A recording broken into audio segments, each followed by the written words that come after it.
Hashize igihe abanyamakuru bo mu Rwanda bagaragaza ko bakomeje kugorwa no kubona amakuru kandi hari itegeko rihatira abari mu myanya y'ubuyobozi kuyatanga. Uri gutunganya inkuru mu gihe ushaka wenda kuyuzuza, wavuganye n'abaturage, wahamagara umuyobozi akakubwira ati ndi mu nama, n'urugero. Wakongera kumuhamagara ukumva nimero yayikuyeho.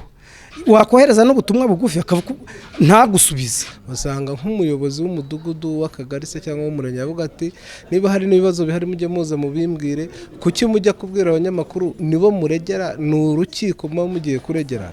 Ibyo ngibyo biracyahari cyane mu bice by'icyaro. Itegeko ryo kubona amakuru mu Rwanda ntirigena ibihano ku wayimanye, kandi ngo ibi ni imbogamizi ikomeye ituma ritubahirizwa nk'uko binagaragazwa n'ubushakashatsi bw'umuryango ugamije kubaka igihugu kigendera ku mategeko Serura. Bityo umuryango ugasanga rikwiye kuvugururwa hakajyaho irindi rigena ibihano. Mudakikwa John ni umuyobozi w'uyu muryango. Mavugururwa yabaho nuko itegeko hakongerwamo ibihano ku muntu wimanya amakuru.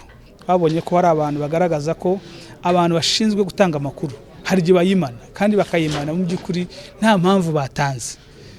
Usibye ko twanabonye ko mu itegeko harimo ingingo ivuga ko umuntu ashobora kwimwa amakuru ari confidential cyangwa se amakuru twavuga adashobora guta amakuru y'ibanga. Ibyo nabyo twasanze mu iteka rigena amakuru y'ibanga ari confidential nabyo byasobanuka neza, hakajyamo uburyo ayo makuru uburyo ki ayo makuru yariyo n'icyashingirwaho ko ayo makuru adatangwa, kuko rimwe na rimwe hari abantu babyitwaza ugasanga badatanze amakuru. Minisiteri y'Ubutegetsi bw'Igihugu inafite itangazamakuru mu nshingano nayo yemera ko hari ibyuho bigaragara mu itegeko ryo kubona amakuru, kandi ngo mu kurivugurura bizitabwaho. Peacemaker Mbungiramihigo ashinzwe politiki y'itangazamakuru muri iyi minisiteri. Iyo itegeko rihari rikagaragaza inshingano, rikagaragaza icyo buri muntu wese akwiye kuba akora kugira ngo aryubahirize, iyo hatabayeho ibihano cyangwa ingamba zo gucyaha cyo gukebura abataryubahirije, icyo gihe habamo inzitizi.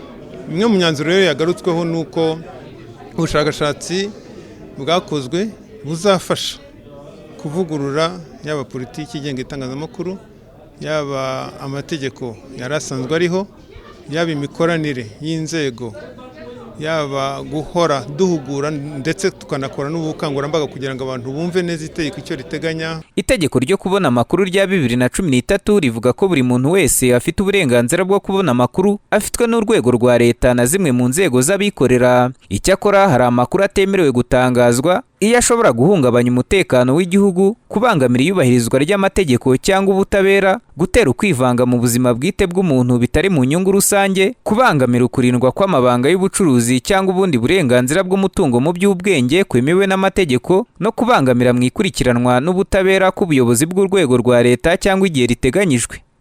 Daniel Hakizimana, Flash TV.